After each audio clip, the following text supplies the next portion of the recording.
Welcome to studio in Telugu. ముందుగా headlines. రాష్ట్ర ఉప ముఖ్యమంత్రి పవన్ కళ్యాణ్ తో Australia high commissioner Philip green.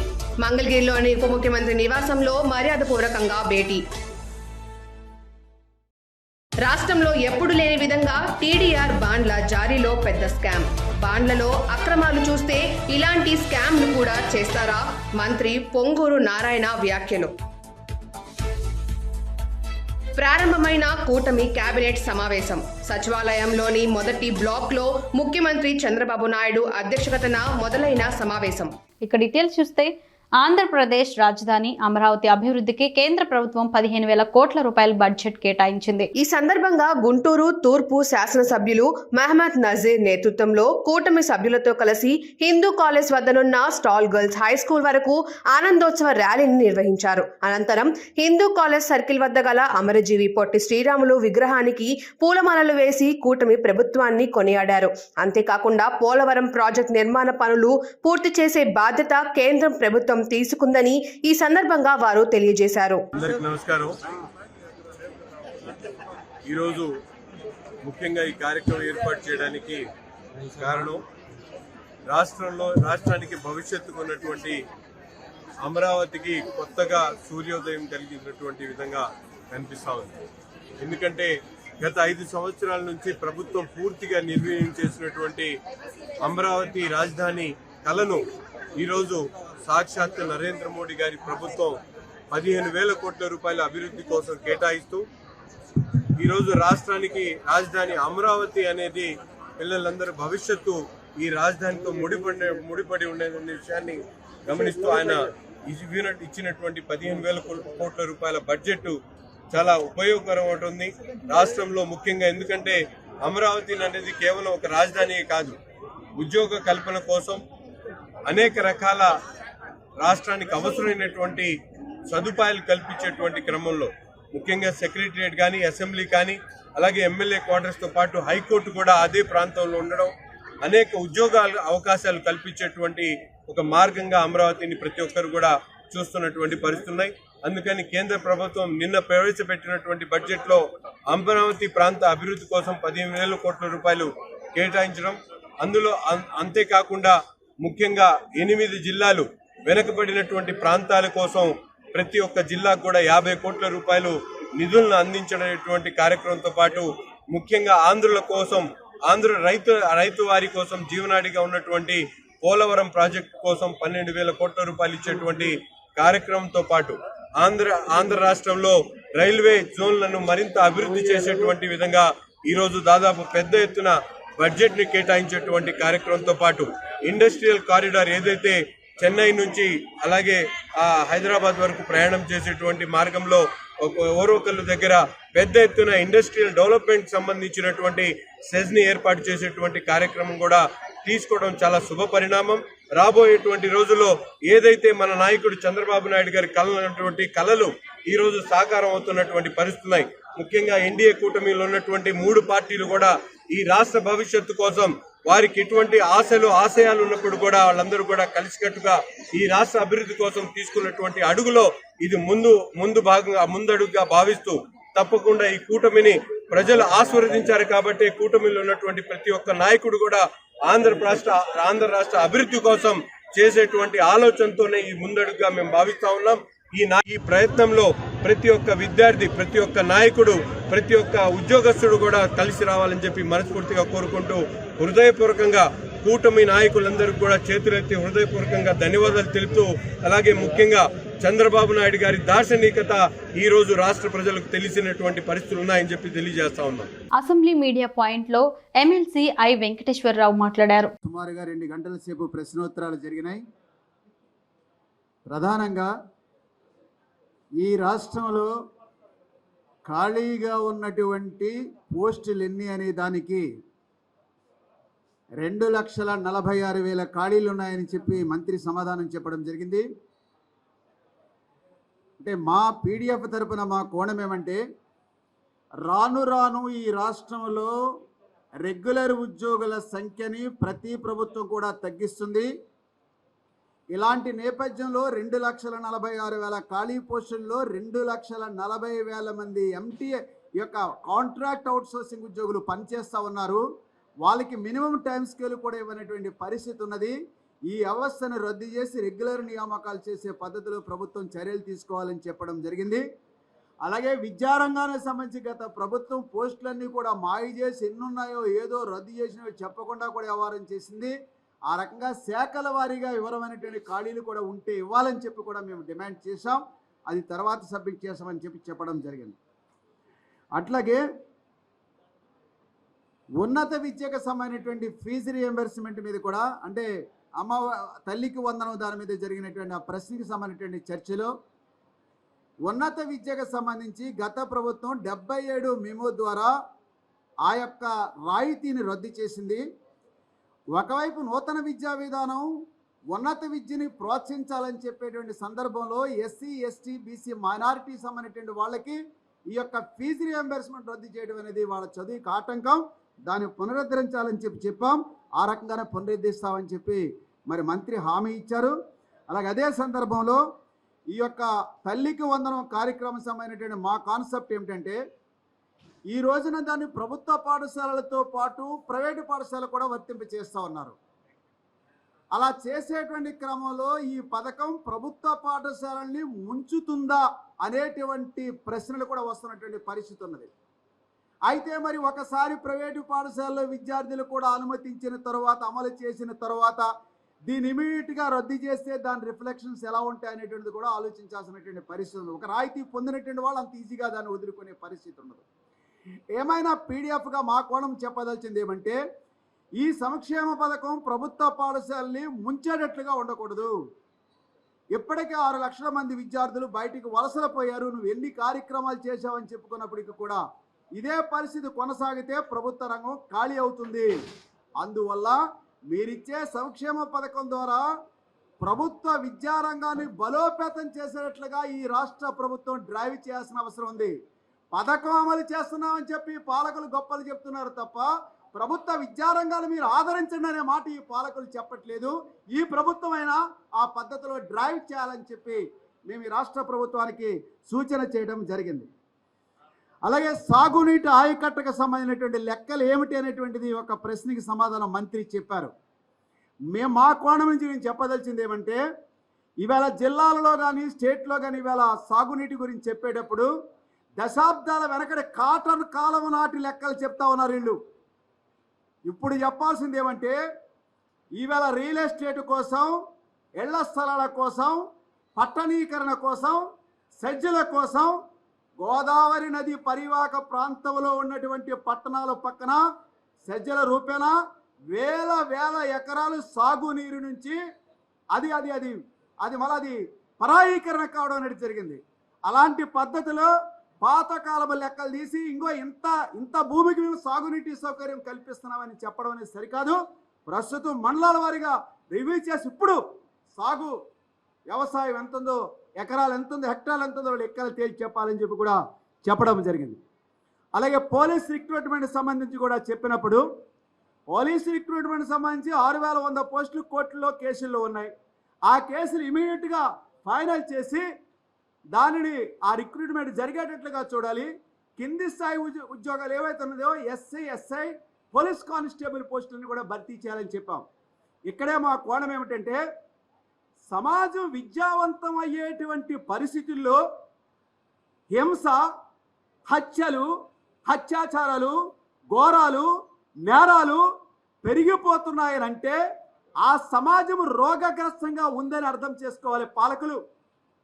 ఇది లా అండ్ ఆర్డర్ సమస్య పరిష్కారం అయిపోయేటువంటి వ్యవహారం కాదు.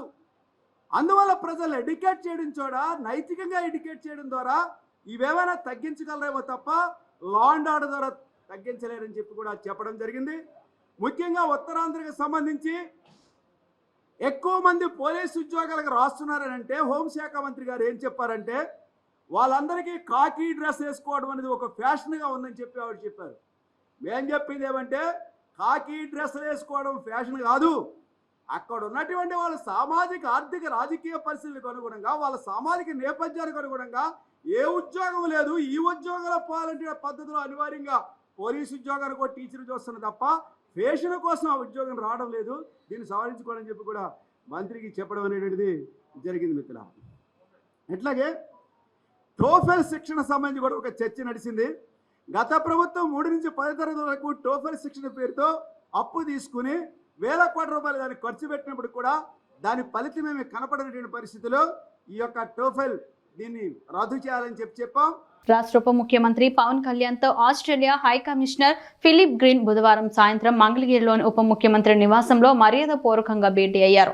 ఈ సందర్భంగా ఫిలిప్ గ్రీన్ గారిని సత్కరించి కూరగాయలతో కూడిన బొకే అందజేశారు. ఈ సందర్భంగా ఆంధ్రప్రదేశ్ రాష్ట్రంలో పెట్టుబడులకు ఉన్న అవకాశాలపై చర్చించారు. రాష్ట్రం నుంచి ఉన్నత విద్యకు ఆస్ట్రేలియా వెళ్లే విద్యార్థుల సంఖ్య పెరుగుతుందని, ఆ దేశంలో ఉన్న విద్యావకాశాలు, విద్యా సంస్థల వివరాలను తెలియజేసేందుకు తగిన గైడెన్స్ అందించాలని ఈ చర్చల్లో పవన్ కళ్యాణ్ ప్రసంగించారు.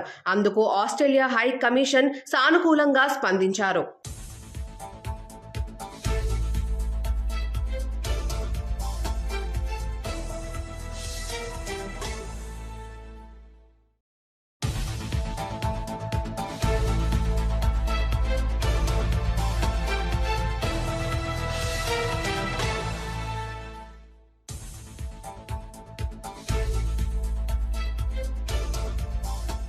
గుంటూరు జిల్లా జాయింట్ కలెక్టర్గా బాధ్యతలు భార్గవ తేజ వేద పండితుల ఆశీర్వాదం తీసుకుని బాధ్యతలను చేపట్టారు.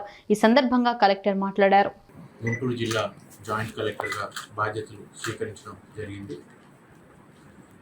ఈ అవకాశం ఇచ్చిన రాష్ట్ర ప్రభుత్వానికి, గౌరవ ముఖ్యమంత్రి గారికి, గౌరవ ప్రధాన కార్యదర్శి గారికి ముందుగా నా ధన్యవాదాలు.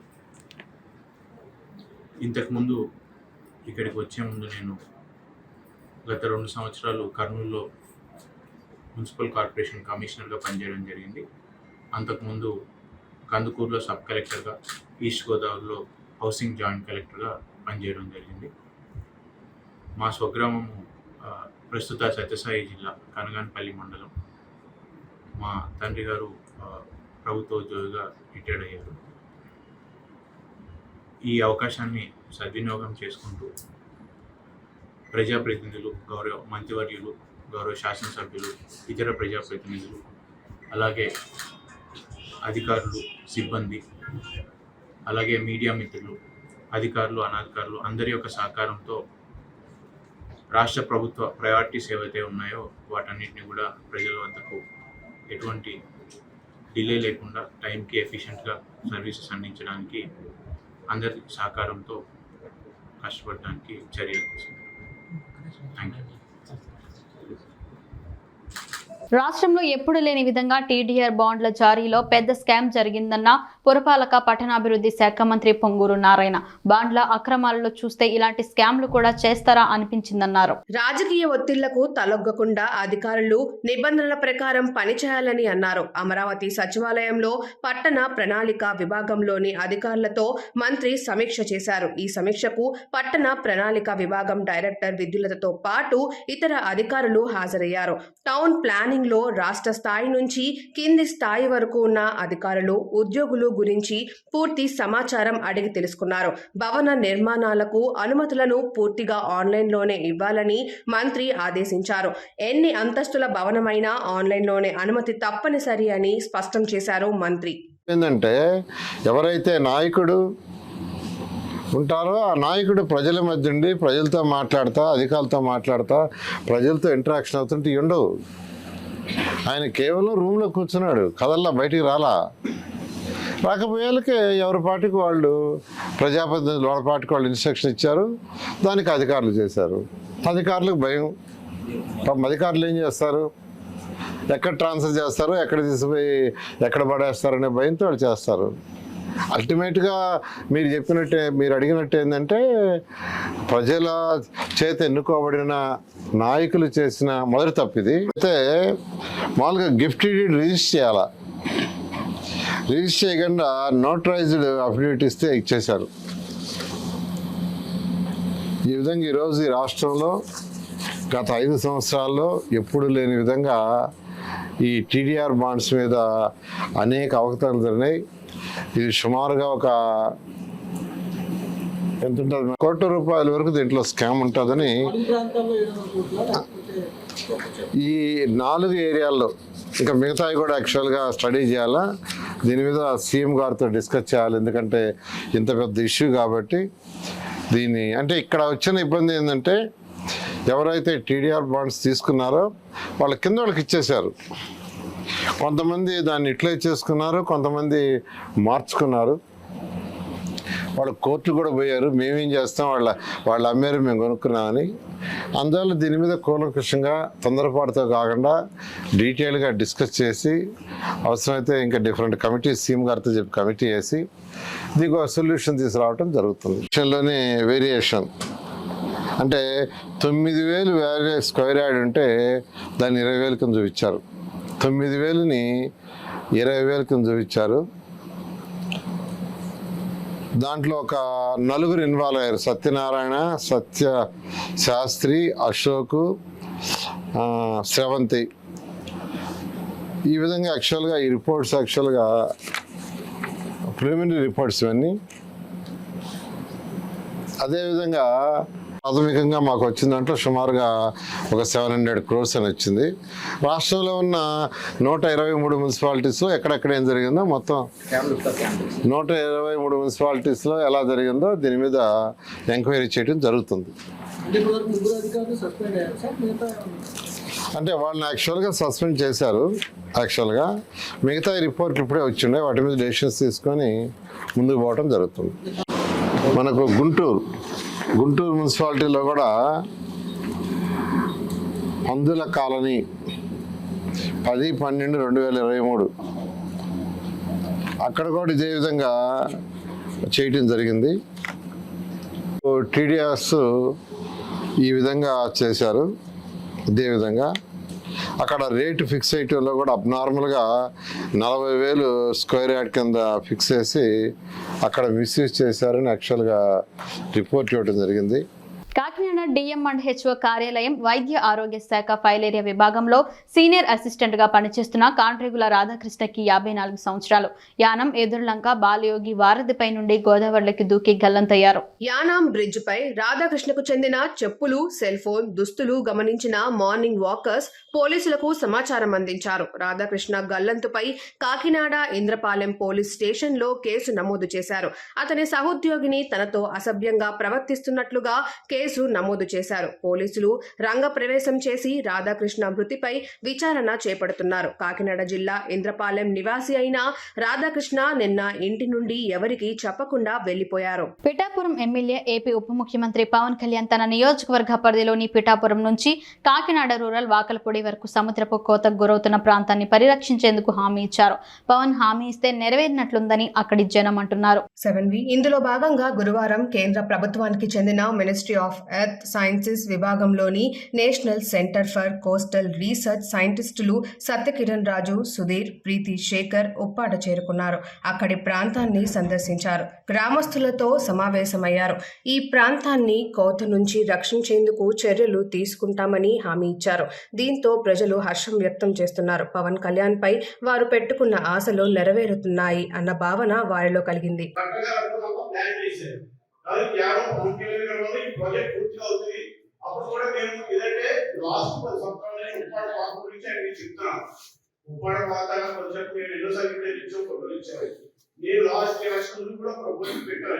ఇప్పుడు ఏదైతే ఎస్పీజీ ల్యాండ్స్ ఇచ్చారు, ఆ ల్యాండ్స్ కూడా ఉప్పాడ మొత్తం వదిలి కొడేస్తుందండి. ఆ ల్యాండ్ 40 ఎకరాలు పూర్తి ఉప్పాడకి హౌసింగ్స్ ఇచ్చి కొత్త ఉప్పాడ గ్రామం తయారు చేద్దామని ప్రపోజల్ పెట్టారు. దానికి చాలా అభివృద్ధి చేద్దాం. తర్వాత గవర్నమెంట్ కుదరలేదు. వైఎస్ఆర్ గవర్నమెంట్ వచ్చింది. గవర్నమెంట్ ఇళ్ల స్థలం ఇళ్ల స్థలాల గురించి ఏమనుకుందంటే ఇళ్ల స్థలాల్లో కొంతమంది పొలాల్లో కొంతమంది మామూలు ఇచ్చారు. దానివల్ల ఏమవుతుందంటే మంచిగా బలం ఐక్యత విచ్ఛిన్నమైపోతారు. ఉప్పాడలో ఈ బలం స్థానిక బలాన్ని విచ్ఛిన్నం చేసేదాకా జరిగింది. ఇప్పుడు మా గవర్నమెంట్ పవన్ కళ్యాణ్ రాగానే ఫస్ట్ కూడా మేము ఆరంభించిన కొత్త కోటి మనం తీసుకొచ్చాము. వర్క్ స్టార్ట్ అవుతాయి. డ్రైనేజ్ పూర్తి డ్రైనేజ్ సీసీ రోడ్స్ చేసినాం. తర్వాత జలజీవన్ మిషన్ ఇంటికి కూడా వేస్తాం. పూర్తిగా 22-23 ఇళ్ళు ఉన్నాయి. దాన్ని పూర్తిగా రెడీ చేస్తాం. సెకండ్ ఫేజ్ లో నిర్మాణం జరిగినా కానీ మత్స్యకారులకి ప్రమాదము అనేది తగ్గలేదు. అవునా కదా? సో మత్స్యకారులు మరణించడానికి కూడా ఎక్కువగా అవకాశాలు ఉన్నాయి. అవునా కదా? రైట్. ఎందుకంటే లక్షల వ్యాపారాలు కోల్పోయారు, కొన్ని ప్రాణాలు కూడా పోయాయి. సో అందుకని యాజ్ అ ఫిషర్ మ్యాన్ గా and also AP state human and state secretary గా నేను మీకు మనవి చేసేది ఏంటంటే ఒక 10 మెంబర్స్ ని అమృబాద్ పంచాయతీ నుంచి ఉప్పాడ పంచాయతీ నుంచి ఒక 10 మెంబర్స్ తీసుకొని మీరు రీసెర్చ్ చేసిన తర్వాత వారు మీరు రీసెర్చ్ చేస్తున్నారు. ఎక్కడి నుంచి? రమారెడ్డి 70-80 సంవత్సరాల నుంచి చేస్తున్నారు. మన ఊరు కాపాడుకోవాలంటే మనం ఏం చేయాలి అనేది ఒక ఆల్రెడీ వాళ్ళ మైండ్ ఒక ఫిగర్ అనేది ఉంది, ఒక మ్యాప్ అనేది ఉంది. వాళ్ళది మీది యాక్మై ఒక ప్లాన్ చేశారనుకోండి, మా ఉప్పాడని మేము కాపాడాం. ఎందుకంటే జనాలతో కూడా రెగ్యులర్గా ఇంటరాక్ట్ అవుతాం. లైక్ మేము చలానా చేసినప్పుడు కానీ మేము రాంగ్గా చెప్పాను ఒకటి, లైక్ ఫిషర్మెన్కి బాగా చేస్తున్నాం. అది యాక్చువల్గా కరెక్ట్ అండి, మేము దాన్ని నమ్ముతాం. అందుకే మేము ఎందుకు సైడ్ వచ్చి మాట్లాడుతున్నాము అంటే, మేము ఎంత రీసెర్చ్ చేసినా మాకు గ్లోబల్గా ఇండియా వైజ్ తెలుస్తుంది తప్ప ఇక్కడ పర్టికులర్గా ఏంటి అనేది మాకు తెలియాలంటే మీ సపోర్ట్ అవసరం.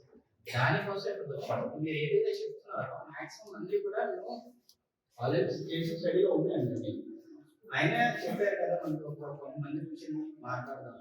దానివల్ల ఇప్పుడు ఇది అయిపోయిన తర్వాత ఎవరైనా వచ్చి మాట్లాడతారంటే వాళ్ళకున్న ప్రపోజల్ ఇంకా క్లియర్గా ఎక్స్ప్లెయిన్ చేస్తామంటే అది కూడా పార్లమెంట్ లో కేంద్ర ప్రభుత్వం ప్రవేశపెట్టిన మైనార్టీలకు తీవ్రమైన అన్యాయం జరిగిందని ఆప్కి ఆవాజ్ రాష్ట్ర కార్యదర్శి మక్బుల్ బాషా పేర్కొన్నారు. కేంద్ర ప్రభుత్వం పైన ముఖ్యమంత్రి చంద్రబాబు నాయుడు ఒత్తిడి తీసుకొని రాకపోవడం చేతగానితనమే అన్నారు. రాష్ట్రంలో మైనార్టీ వర్గాలకు కేంద్ర బడ్జెట్లో అన్యాయం జరుగుతుంటే మైనార్టీ మంత్రి నోరు విప్పకపోవడం బాధాకరమన్నారు. మోదీ ప్రభుత్వం ఎప్పటిలాగే మైనార్టీల పట్ల వివక్షపూరితంగా వ్యవహరిస్తున్నారన్నారు. వెంటనే రాష్ట్ర ప్రభుత్వం కేంద్ర ప్రభుత్వంపై ఒత్తిడి తెచ్చి కోత విధించిన మైనార్టీ బడ్జెట్పై పోరాడాలన్నారు.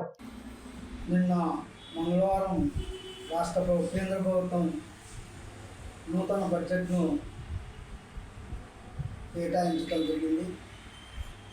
ఈ బడ్జెట్ ఒక రకంగా చూస్తే కొందరి లాభాల కోసం, కొందరి ప్రయోజనాల కోసం ఏర్పాటు చేసినటువంటి బడ్జెట్ అనేది బాగా అర్థమవుతుంది.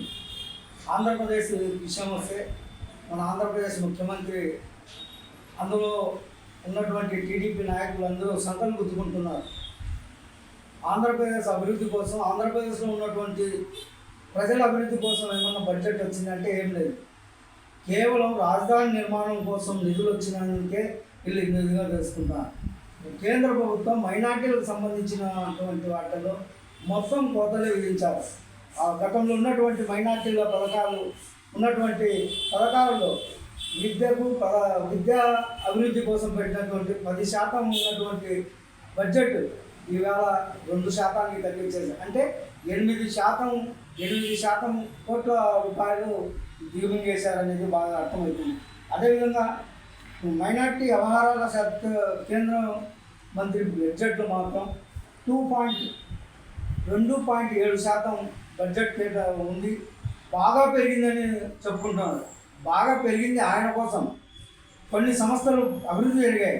ఆ అభివృద్ధి జరిగినటువంటి సంస్థలలో వచ్చినటువంటి ఆదాయం బాగా పెరిగిందే తప్ప మైనార్టీలకు స్కాలర్షిప్లో తగ్గింపు ఉంది, ప్రీ మెట్రికులేషన్లో తగ్గింపు ఉంది.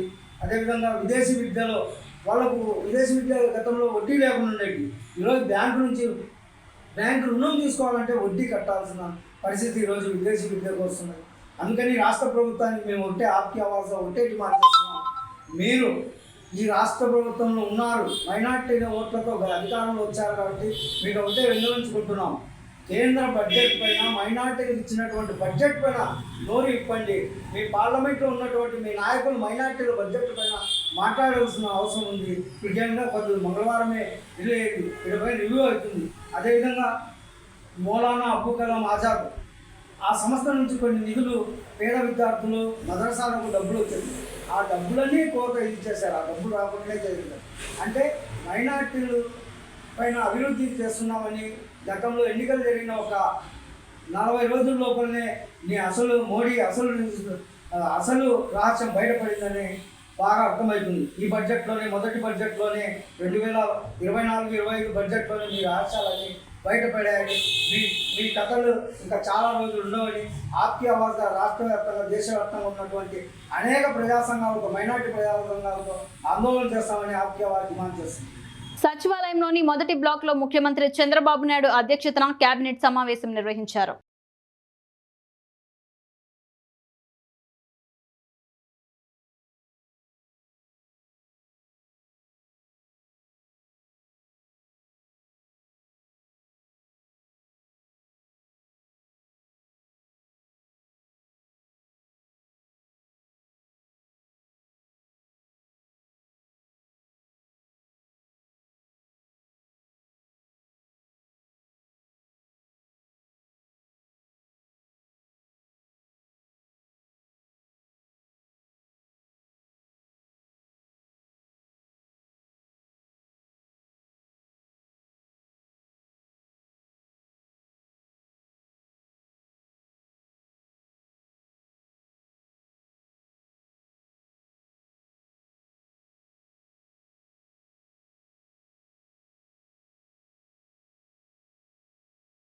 ముగించే ముందు హెడ్లైన్స్ మరోసారి. రాష్ట్ర ఉప ముఖ్యమంత్రి పవన్ కళ్యాణ్ తో Australia high commissioner Philip green.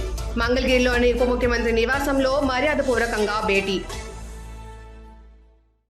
రాష్ట్రంలో ఎప్పుడు లేని విధంగా టీడీఆర్ బాండ్ల జారీలో పెద్ద స్కామ్. బాండ్లలో అక్రమాలు చూస్తే ఇలాంటి స్కామ్లు కూడా చేస్తారా? మంత్రి పొంగూరు నారాయణ వ్యాఖ్యలు. ప్రారంభమైన కూటమి కేబినెట్ సమావేశం. సచివాలయంలోని మొదటి బ్లాక్ లో ముఖ్యమంత్రి చంద్రబాబు నాయుడు అధ్యక్షతన మొదలైన సమావేశం. స్టూడెంట్ తెలుగు న్యూస్ ఇంతటితో సమాప్తం. తిరిగి రేపటి బులెటిన్ మళ్ళీ కలుసుకుందాం. అంతవరకు సెలవు. నమస్కారం.